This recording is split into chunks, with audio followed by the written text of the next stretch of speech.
Hey everyone, thanks for joining in for NCNOMA's Architecture Learned series.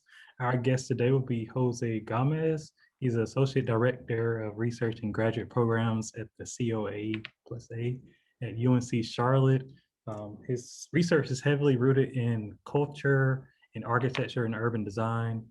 So it's going to be great to see that root of things and see how he's come to be who he is, an educator that is an amazing icon at UNC Charlotte. I've been around him, dealt with him, and everyone has good things to say about Jose. So I'm happy to have you here, Jose. So this will be an AIA course, so we do hope that you put your AI numbers in the invite. If not, feel free to drop them in the chat along with any questions you have along the way, and I'll be sure to bring those up and near the end of the talk. So Jose, I'll pass it on to you. Thanks, Kel, for all those kind words. And I recognize some of the names on the screen there. I hope I'm not going to disappoint you all. I'm certainly not the icon that Kel suggests I am, but I'll take the compliment for sure and run with it. I think what I'll try to do today, and it's a small group, so maybe we can be a little informal. So if a question pops up, feel free to, Kel, just interrupt and make sure we address it. But I was telling Kel earlier, I was going through the announcement and sort of looking at the text that went out about educators and their path, where they are, and maybe what some thoughts might be about emerging questions that the profession might face. I used that as a way of beginning to model the presentation. So it will look a little bit like a job talk, so to speak. It'll look like a little bit like a faculty presentation for someone who might be interviewing for a faculty position. And I'll tell you, by way of doing that, I'll tell you a little bit about my background, how I came to be in Charlotte, how I look at some questions around research, and how I bring that to some collaborative practice opportunities that I've had with Assemblage Studio in Las Vegas. And I'll walk through a conference paper based on a project that we're working on, that I've been consulting on with Assemblage Studio, and kind of wrap up with some thoughts about where there might be new areas that we should all be thinking about as we all go forward with the profession, whether that's in traditional practice or in something like architecture education, maybe an allied practice. All of that may be to say that some of you on the call might have an interest in teaching sometime, and maybe this is a way of outlining a path, one way that I can illustrate for you all how I ended up teaching at UNC Charlotte. Through a series of about 25 slides. So hopefully it will be interesting. And I'm going to try to grab the screen so we can get started on those slides. Give me a minute to get it into presenter format so you can see a better view of this all. So again, I took the invite that got posted on LinkedIn and other places to sort of shape the talk I'll give. I'm going to illustrate some of the work that I've done in collaboration with Assemblage Studio. It's a practice, it's a small office in Las Vegas, Nevada, that is run by a gentleman called Eric Strain. Eric is a friend and a colleague. He teaches at UNLV. When I moved to Las Vegas from Portland for my first real teaching job, I'd been a visiting instructor at Portland State prior to going to Las Vegas, and then I spent 3 years teaching in the School of Architecture in Las Vegas. So while I was at school Monday, Wednesday, Friday for studio and seminars, I would go Tuesday, Thursdays into Eric's office. And at the time it was Eric Strain Studio. And it was Eric and one intern, Doug Schneider. And then I joined up with another gentleman called, Adrian Jones. Sorry about that. And Adrian was a thesis student at the time. And I'll tell you about that as we get further along in the conversation. But we expanded, or I should say Eric's office expanded.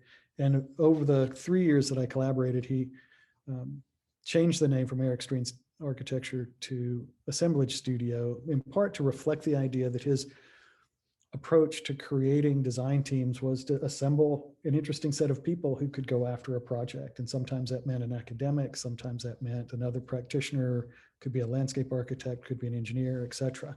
But that his firm would kind of grow and expand and contract as needed so that he could take on the projects that he was interested in doing while still keeping a kind of small footprint. So it's still a fairly small studio, but a really interesting portfolio of work, a lot of regional and local AIA awards to his credit. So I was very, Jose, yes. real quick, I see the presenter view. Uh-oh. Yeah, I was just going to come on and say that. I think, do you have two screens going on right now? I Oh, don't. there you go. You got it. There we go. That was the button. Okay, Thank you perfect. for There we that. go. Thank you for that. Now you can see better. Sorry about that. So I'll start with how I got to this moment. And part of my talk will be based on a paper that Eric Strain, who teaches, as I said, at UNLV, and Shai Yeshua from Ryerson University, and then myself, we collaborated on for an ACSA international conference titled, the conference was titled The Practice of Architecture and Practicing the Practice of Design, under the rubric of a kind of hunch and an approach to using academic and more conventional design studio approaches, largely shaped by our interests in art, our interested in landscape and the role that landscape can play based on behavioral sciences, for example, in the recovery and performance of people in buildings, and then some precedent that we had worked on as a team before. And again, that I'll come back to that in a few minutes. But some of this is work that's been presented academically, but it's rooted in a collaboration on a particular project that I'll walk through in a few minutes. And that project is one for a global community alternative high school. It's a project in Clark County, Las Vegas. Clark County is the county in which Las Vegas sits. Las Vegas proper is only a part of Clark County, but what most of you probably know of the Las Vegas Strip, for example, actually lives outside of the city boundaries and in Clark County. And Las Vegas is largely, like Charlotte, is kind of synonymous with Mecklenburg. The city has grown to all the county edges. Las Vegas has largely grown to many of the edges of Clark County. But Eric was asked to work on an alternative high school for a really interesting population of students that came from all over the place, from Guatemala, Honduras, Mexico, parts of Africa and Brazil, for example. Many of those students, though, had come directly from the US-Mexico border, many of those having come to Las Vegas after leaving a detention facility, and often without their family. So this is a challenged population, as you can imagine, right? Struggling with issues of migration, issues of language, issues of domestic structure, you know, where their families might be. And this is a school that currently operates in Las Vegas that tries to address the needs of those students who may have witnessed some kind of traumatic event or gone through a traumatic event in their own transition from one place to another, from wherever they might have come from in the globe to Las Vegas.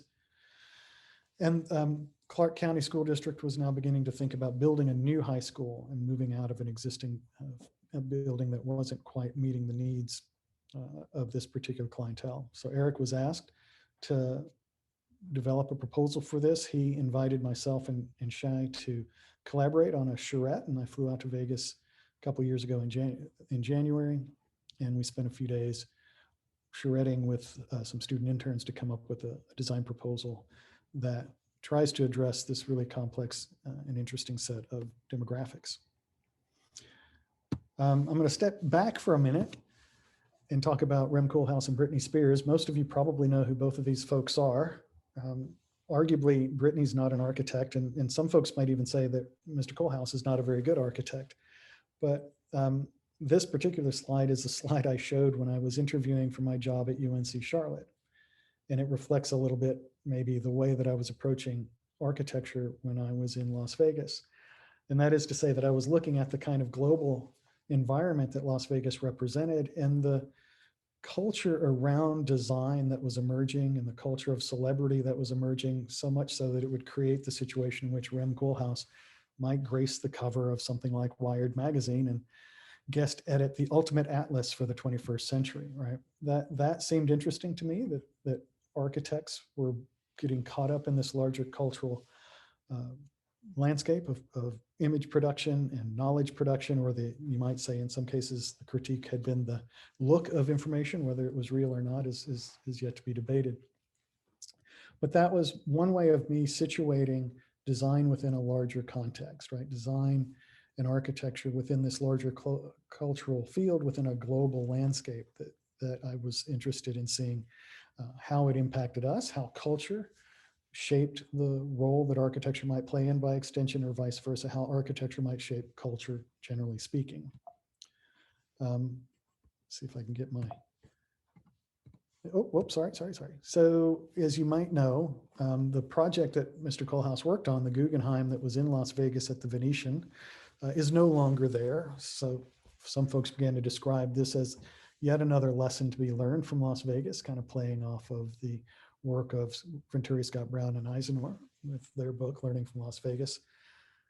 This one from, quote from Domus magazine, where the celebrity factor of Kohlhaas or Gary couldn't outpace the reunion tour of Backstreet Boys at Planet Hollywood. The idea being is that kind of cycle of consumption that the cultural industries are embedded in is maybe one that kind of chews up and spits out things even as permanent as architecture in a way that might not be productive, right?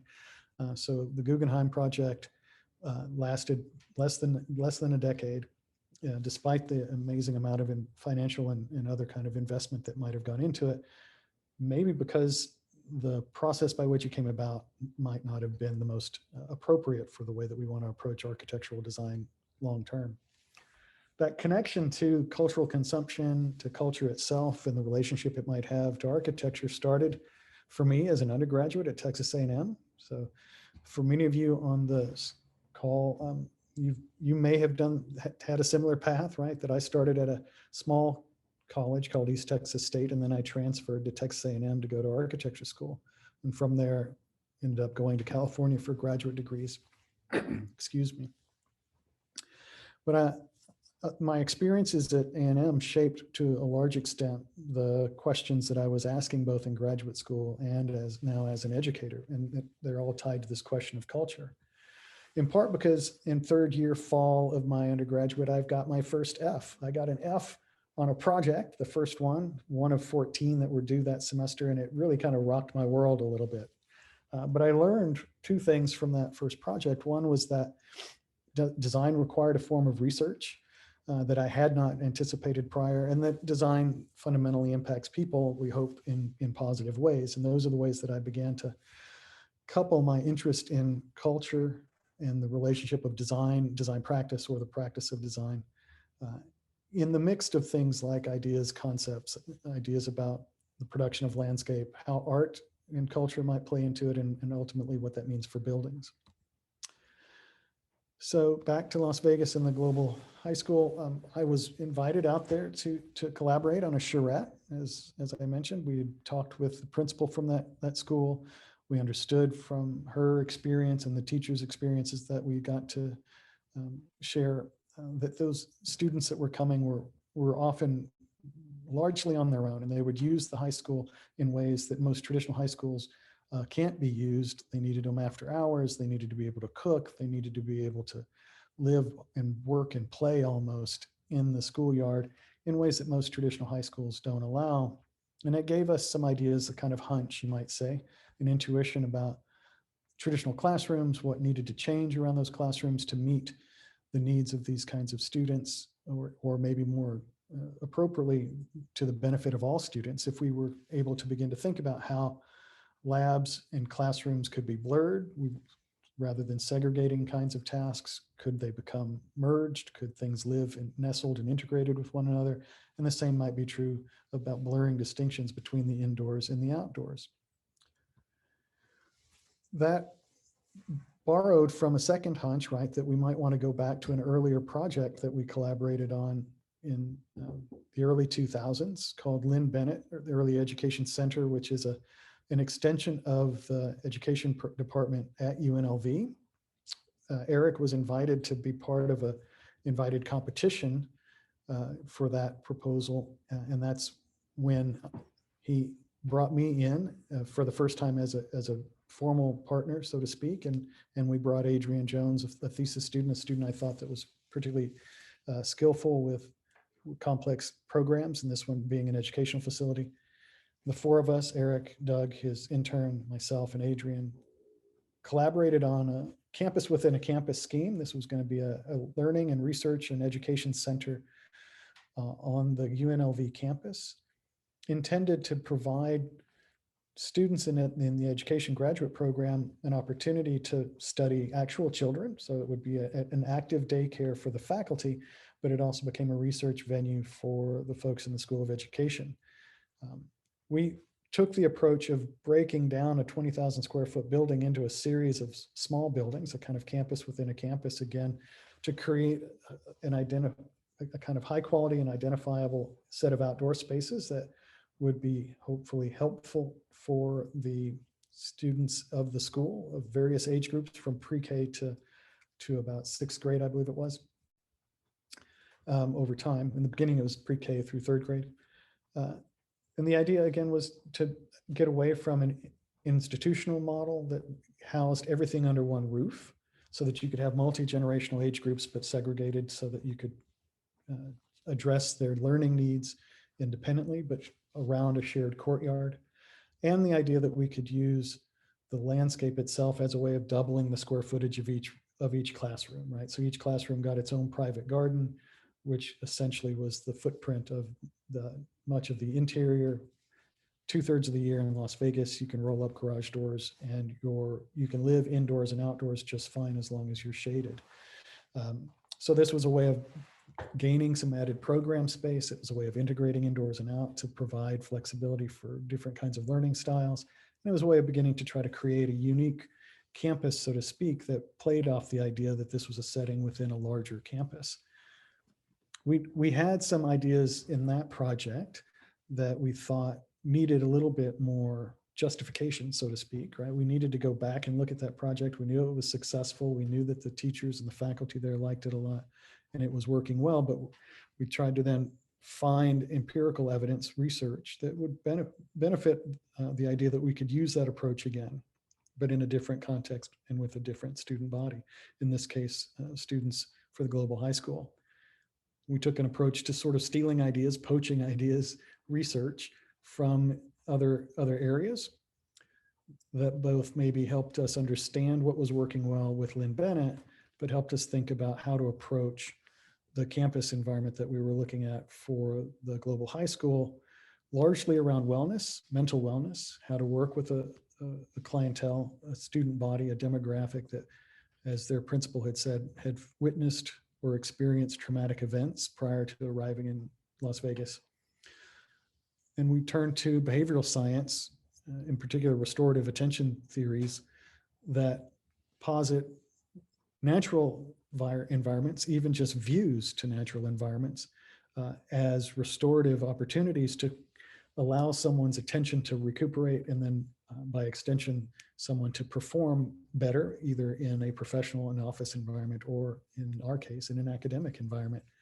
And that mirrored our approach, or it supported, we thought, our approach prior with Lynn Bennett, in which we borrowed the classroom footprint and extended it outwards into an outdoor classroom so that we could blur the indoors and outdoors. But by extension, what we had created was an opportunity to bring natural environments, so to speak, plant life, green life, into the classroom experience in such a way that it would have benefits to the students and the faculty in each of those classroom buildings.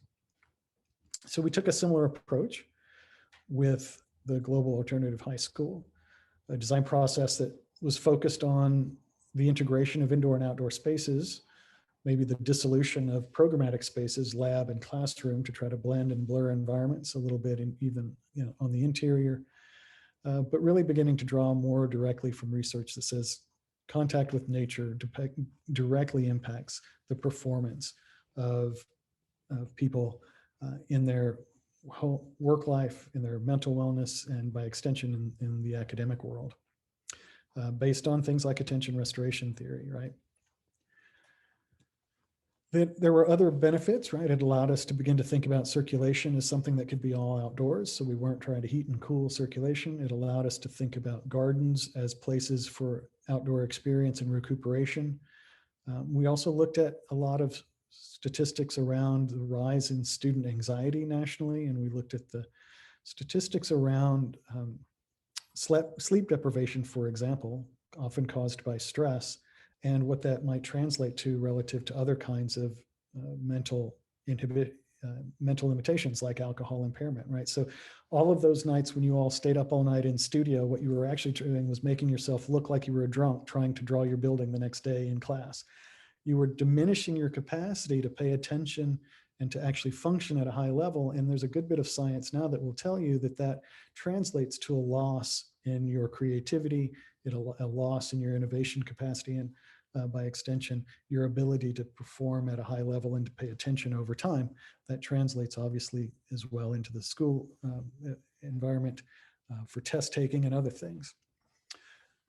Gave us an opportunity to also think about how, again, by breaking these buildings apart, rather than thinking about one single building, we began to think about how an approach to a non-institutional vocabulary and typology would be useful, how the program could be broken down into smaller, more unique and identifiable bits that could each have their own identity and create its own kind of campus. Now, in this case, in the K through 12 or in the high school world, and use landscape as another vehicle to continue to teach and augment the experience that a student might have.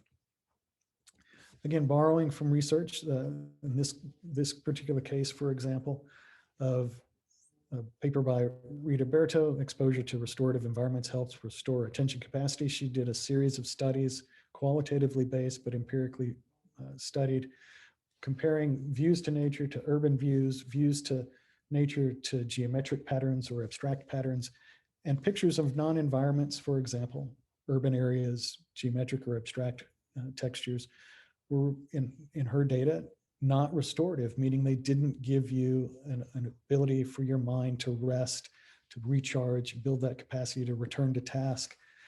Even if they were simplified patterns, they didn't have a critical component that nature has, which is that it has a way of becoming fascinating, so to speak, allows your attention to both rest and be intrigued at the same time.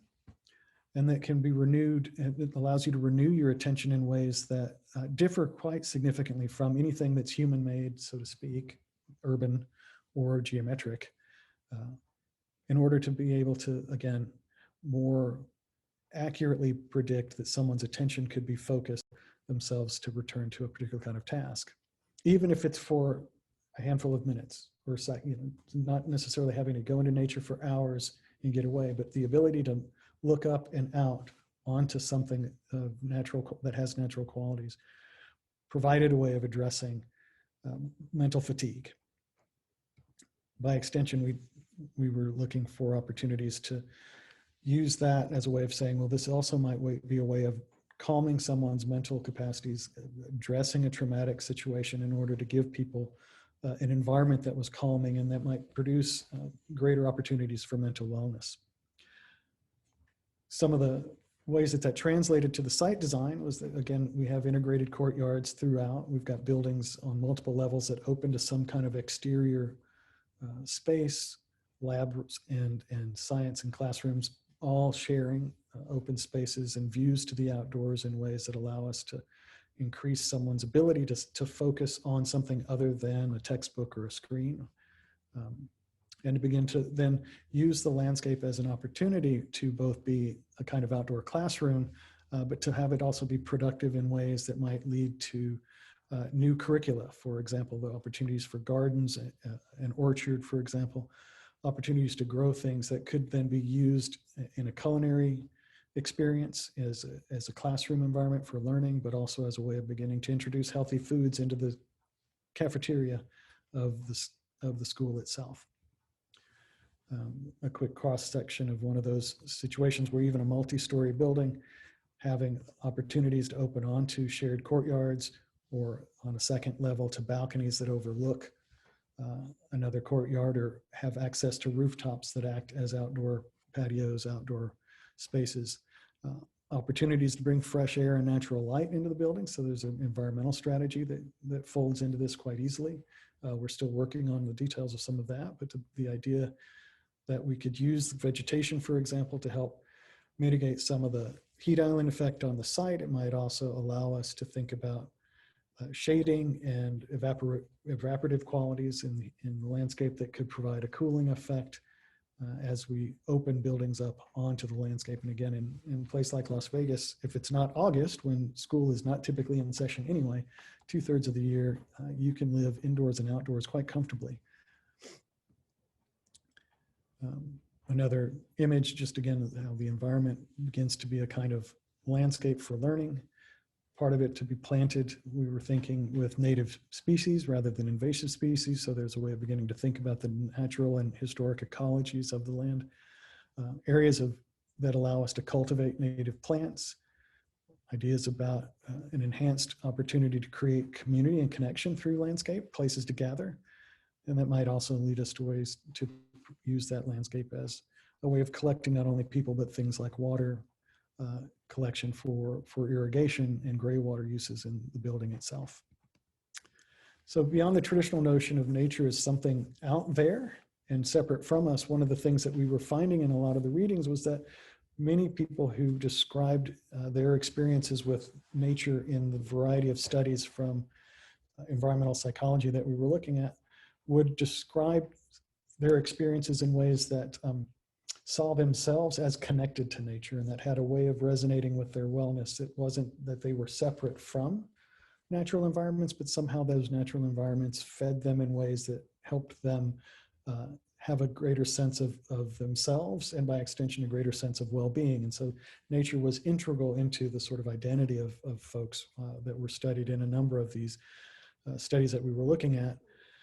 So much so that studies around windowless office rooms would translate to workers bringing in photographs and paintings of nature as a way of remediating the lack of access to the outdoors that someone might have. A number of studies that I'm sure all of you are familiar with that have to do with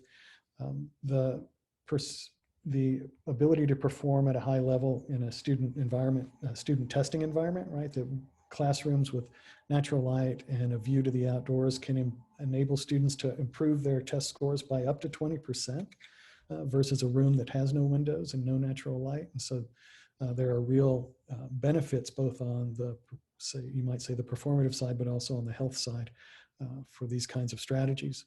And there are studies now that are coming out that suggest pretty strongly that outdoor spaces, green play spaces, natural spaces, have a high degree of ability to mitigate the stress of very specialized populations like students with ADD or with autism. And so we're starting to think again about the clientele of this particular high school, group of folks who will have had experiences with traumatic environments prior to coming to Las Vegas, beginning to think about how the landscape might be one of these things that could produce a calming effect, a nurturing effect in the students such that they could be successful in a high school in the US.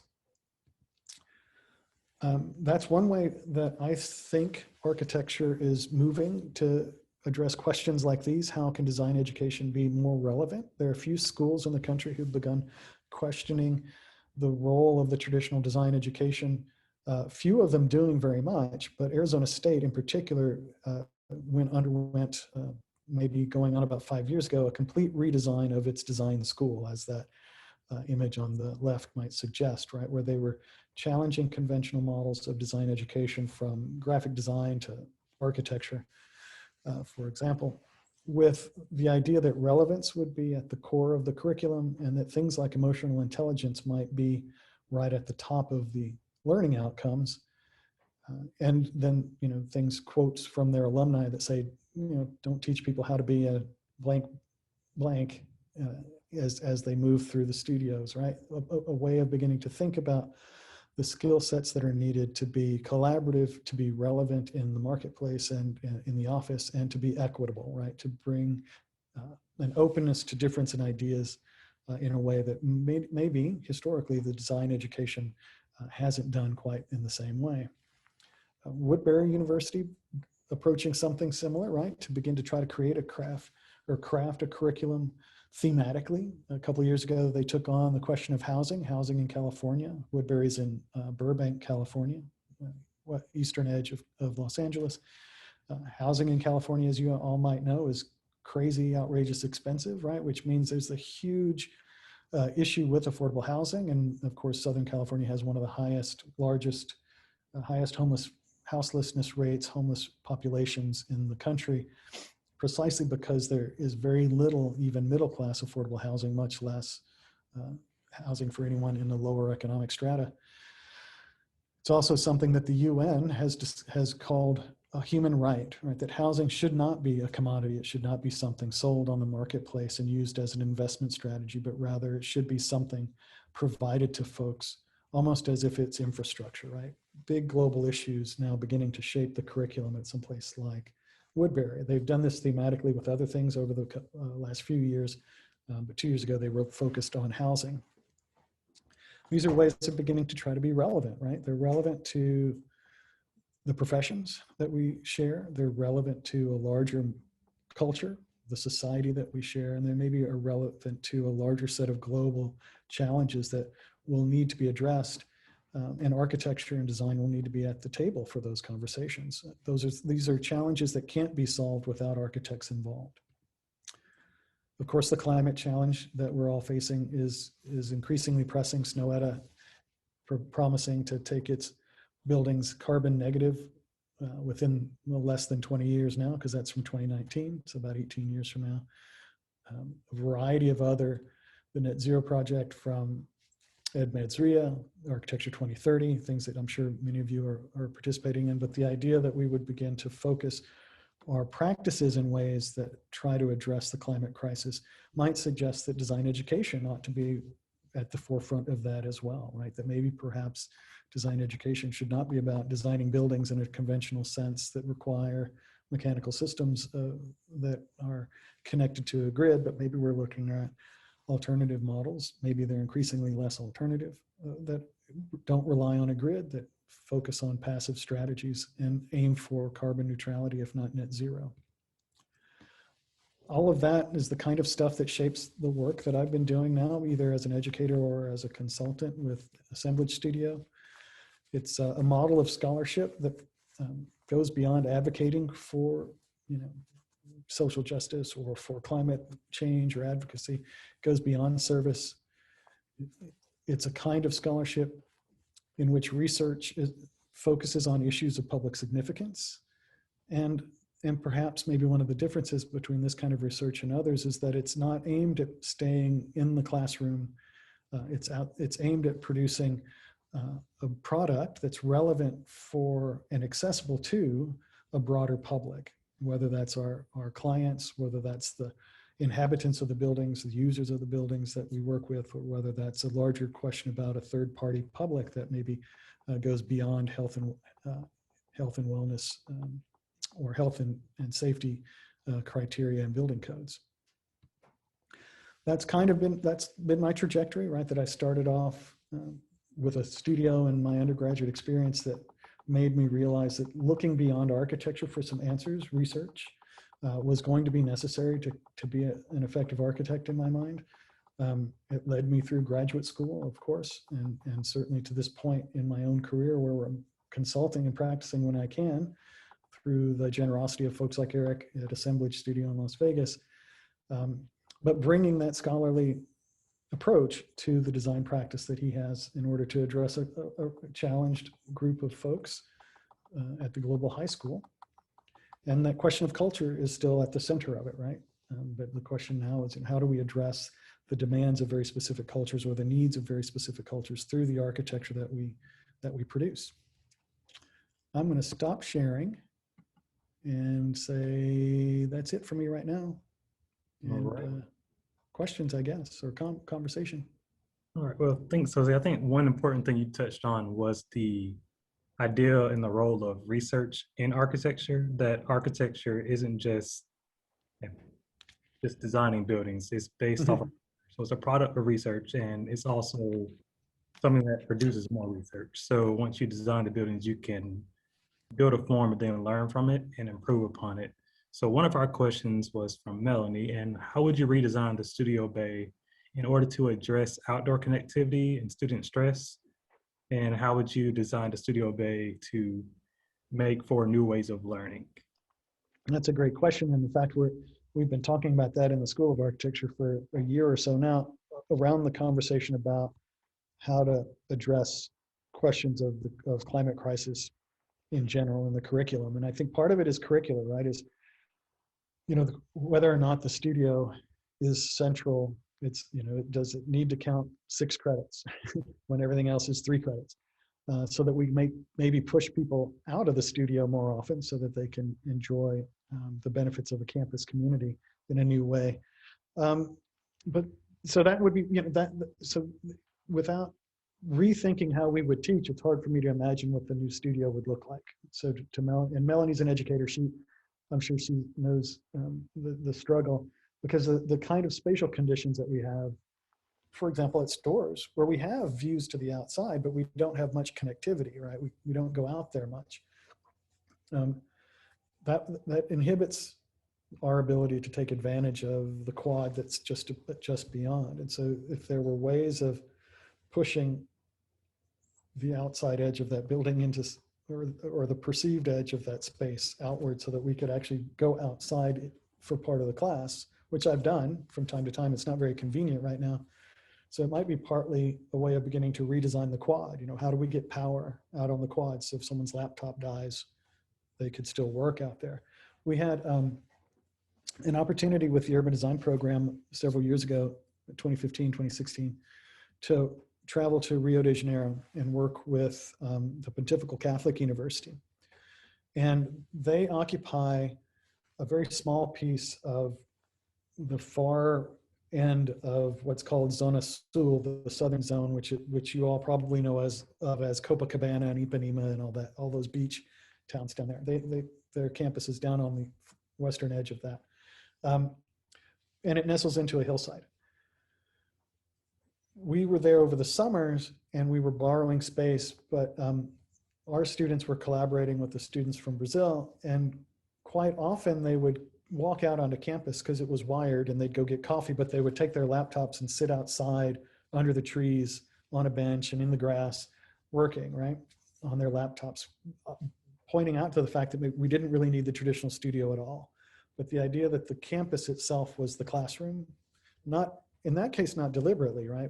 Just by happenstance, but to the point about how to redesign the studio, it might be, how do we redesign some of the exterior spaces, particularly in a campus environment, so that those outdoor spaces could truly function as a studio if we needed, or as a classroom if we needed.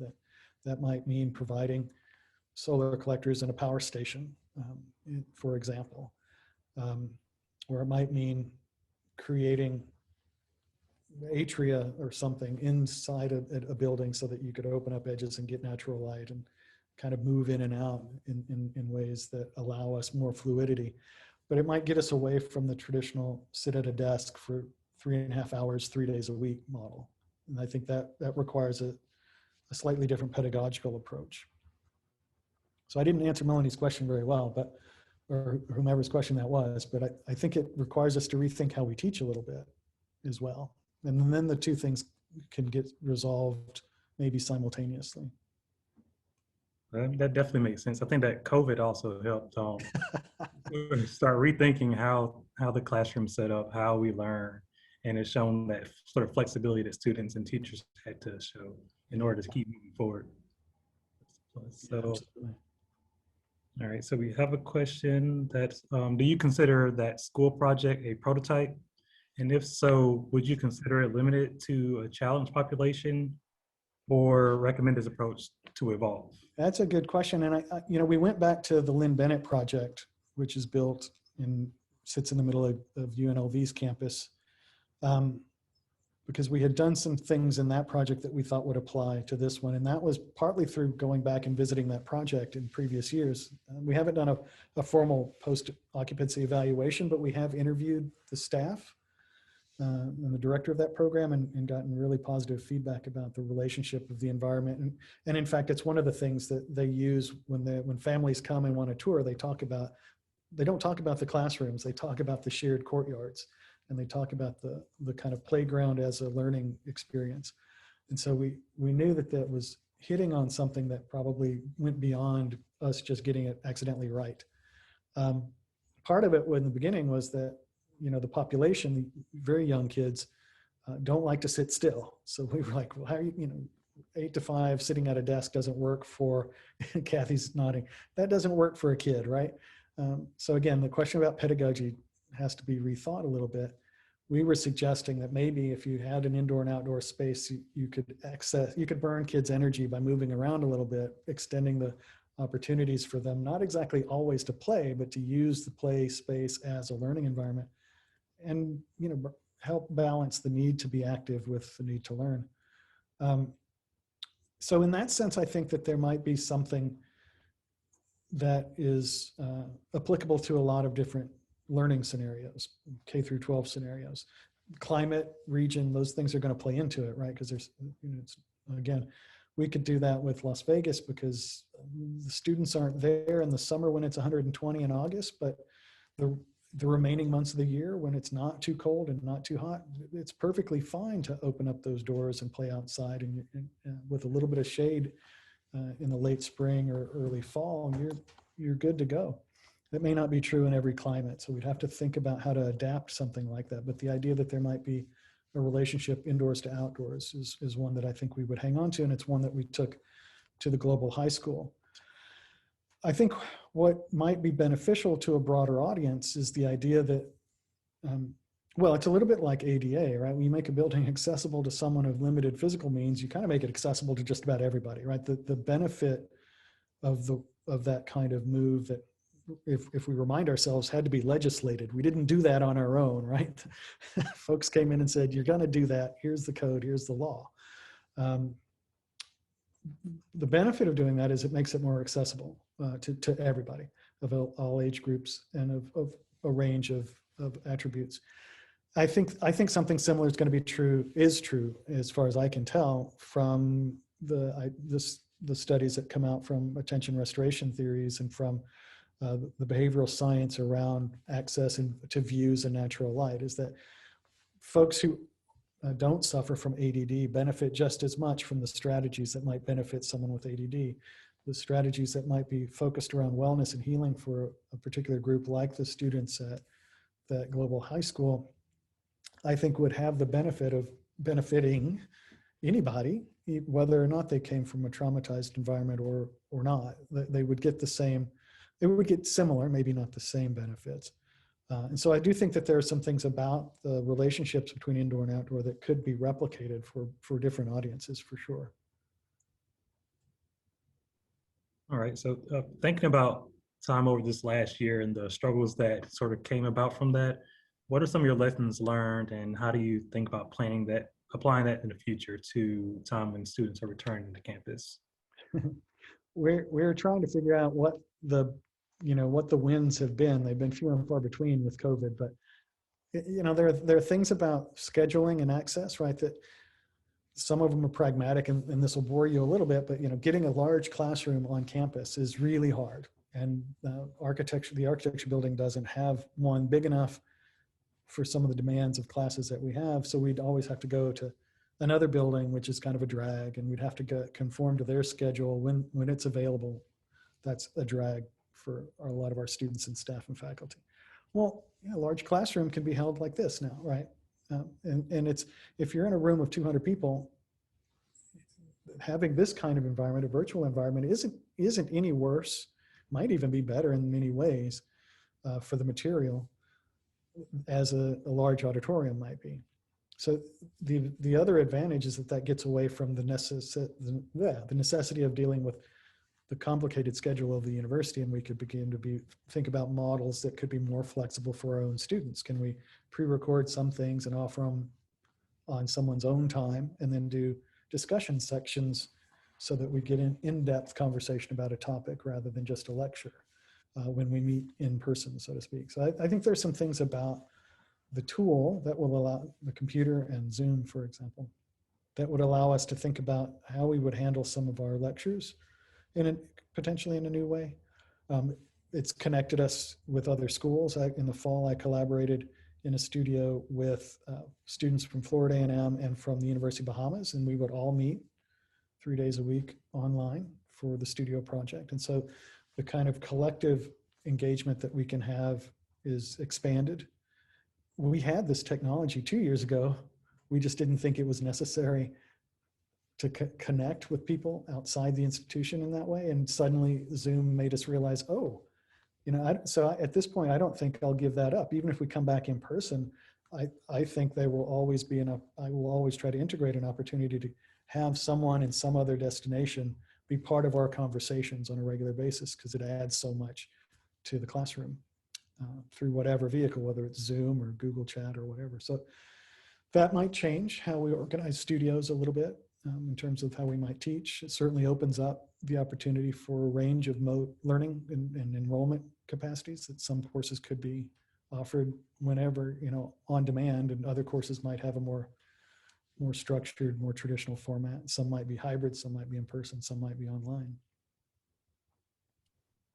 So we have a question from José tying back to your process for the school design. Did you collaborate with child psychologists or social workers or anything during the process, and how did that play in? We didn't. We were working as a small team during a charrette to try to get the concept down and to address some of the needs that the principal had raised. But we met regularly with the principal and her staff, one of whom is the nurse, but who was also in charge of dealing with mental wellness as well as physical wellness. And so we were working with that small team of folks who were kind of on the ground with those students already in a different location. We didn't, unfortunately, have the opportunity during my visit to collaborate with psychologists, but that would be a great addition and maybe a necessary one for the next phases. Right. And then how do I teach emotional intelligence in architecture school? That's a good question. I think part of it has been for example, this fall, when we were working with students at two different institutions, Florida A&M, historically African-American University, HBCU institution in Tallahassee, University of Bahamas, very different culture, very different demographic, shared language skills, but had very different cultural takes on what we were doing. And so between the three schools, it was interesting to see how those cultural differences, some of them geographic, us between Florida, some of them cultural or around race and ethnicity, us in Florida, for example, or us in the Bahamas, because we're still you might say predominantly white school at Charlotte. So there was, you know, the opportunity for students to begin to think about things relative to who they were, where they were in the world. And the idea that someone might be in a different part of the world and would see things slightly differently wasn't controversial, right? Precisely because we were Zooming with someone from the Bahamas or from Florida. And that helped us think about where our own limitations might be, where some of our own biases were, and help check some of our own ideas in a context in which difference was part of the conversation, right? That we would come to the projects from a different background, from a different viewpoint. That viewpoint might overlay onto questions of culture and race and class and other kinds of things. By extension, that, in my mind, introduced, although we didn't do this explicitly, I didn't say, you're going to learn about emotional intelligence. But what it did do is introduce people to the idea that they weren't always right, and that sometimes someone else in another place knew a little bit more. It provided an opportunity for folks to sort of be humble about what they thought they were investigating, to open themselves up to critique from folks from a very different vantage point, and for them to begin to understand and respect and value that other knowledge that was coming in. And that, I think, translates, to my mind, to a different kind of competency that increases one's ability to appreciate and understand and collaborate across cultures. In my mind, that extends to questions about emotional intelligence, although we weren't explicitly saying, you know, be more this or that. But it did open us up to conversations around how just being positioned in the world differently, geographically, for example, suddenly raised all kinds of other questions.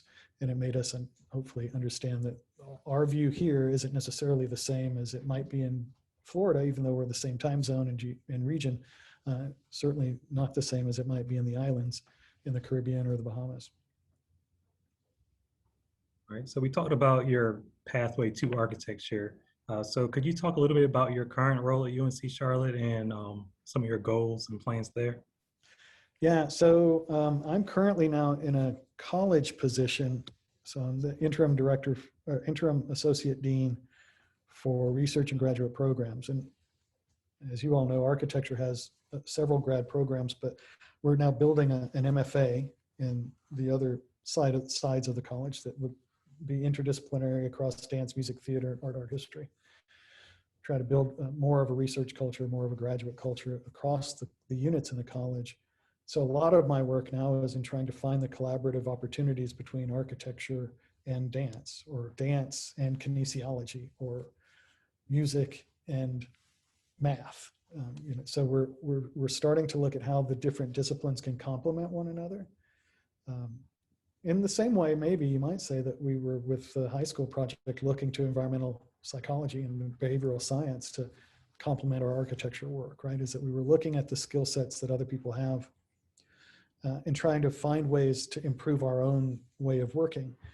And that's how we're, for example, we're working with the dance department, physical theater, and kinesiology coming up on the 29th between arts and architecture and College of Health and Human Services. And one of the panel sessions, little 15-minute session, will be between kinesiology, dance, and physical theater under the sort of umbrella of a kind of arts medicine approach to the performing athletes that we have in theater and in dance, who might have some of the same kinds of injuries and potential risks that our athletic athletes have on the soccer pitch, football field, or basketball court. And those students, the athletes, the traditional students, the traditional athletes, get training support, right? Through the rec center and through the athletic programs. Our athletes on the stage don't have access to that support. So we're putting together, hopefully, a relationship between ourselves, rec, and Health and Human Services to fund a trainer who would be focused on the arts, dance and physical theater in particular. That then gives us a way of saying, okay, now there's an opportunity to develop some research around what it takes to treat and prevent injury in the life of a dancer, in the life of a physical theater person. And that produces research opportunities for dancers and for kinesiologists to continue as academics and scholars, not only through their dance, but now in the kinds of questions that might relate to the longevity of a performer in an industry where, repetitive injuries are a real problem, and they can cut someone's career quite short if one isn't careful. So it's a way of beginning to both bring a student resource to the students and a way of beginning to lay a platform or foundation for research that both colleges, Health and Human Services and Arts and Architecture, might benefit from by putting dancers and medical people together and see what comes out of it. So that's partly the role that I'm playing right now, is creating those relationships so that we can foster some research opportunities that might draw on things like psychology, environmental behavior for architecture, certainly already drawing from things like kinesiology and dance, or engineering and the other kinds of relationships that some of the folks have in the School of Architecture already. Definitely sounds amazing. So we're getting close to 1 o'clock, so I want to say thank you again, Jose. I think it's amazing to see how research plays a role in architecture and how it actually serves a pathway to architecture as well. So a lot of people think that because they can't draw, then they can't be an architect. It's really cool hearing so much about research and understanding that there are so many other opportunities available. Absolutely. Yeah. Well, thanks for having me, Kel. Thanks for reaching out. I really appreciate it. It's good to see some familiar faces, even behind masks. All right, so we can go ahead and wrap it up. I should have your AA numbers all through the reservations that you all put in. If not, feel free to send those to ncnoma@gmail.com, and we'll make sure you all get your credits for this talk. So thank you all again. Thanks, everybody. Have a great day, great week. Kel, do you need anything from me? Anything else from me? No, Jose, we should be good.